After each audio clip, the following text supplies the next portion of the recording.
මේ වේද මහත්තයාගේ වීඩියෝස් හරිය වටිනවා. නොදන්න පළාත් වල මිනිස්සු දැන් කොච්චර මේ හොයාගෙන එනවද?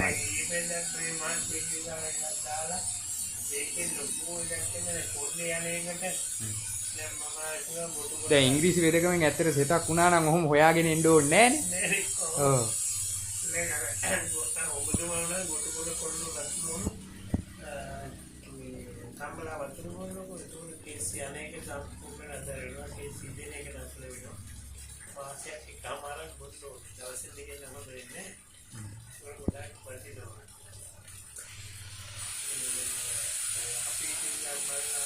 අනික වේද මහත්තයා දැන් ඔය මේ දොස්තර කෙනෙකුට බෙහෙත් පෙත්තක් ගැන වග කියන්න බෑනේ. මොකද එයා ගෙදරින් හදාගෙන එන එකක් නෙවෙයිනේ ඒක.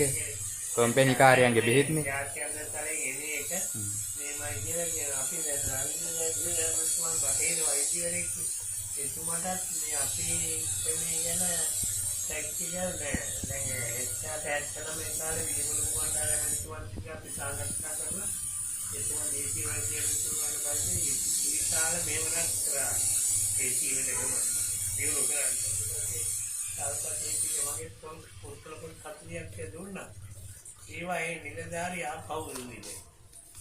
මම නම් කියන්නේ විද මහත්තයා පුස්කොළ පොත් වගේ දේවල් නම් දෙන්න එපා. ඔව් නෑ ඒක ඒ දවස්වල මේ මොකද ඕවා විනාශ කරනවානේ. කාගේ අතට යනවද මොනව කරනවද කවුද දන්නේ? ඔව් දැන් ගොඩාක්ම තියෙන්නේ දැන් සුද්ධෝ මාත්‍යා මේක අරගෙන ගිහිල්ලා පිටක් ටැබ්ලට් එකක් හදලා එව්වා මේ අපේ ක්ෂේත්‍ර සාරේ ගුණ අඳුරගෙන.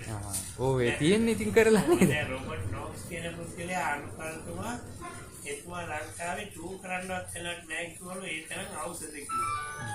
අර බුද්ධිමත් මිනිස්සුනේ. එහෙම අපේ මිනිස්සු අතර ඒක බුද්ධිය ඇත්තනේ.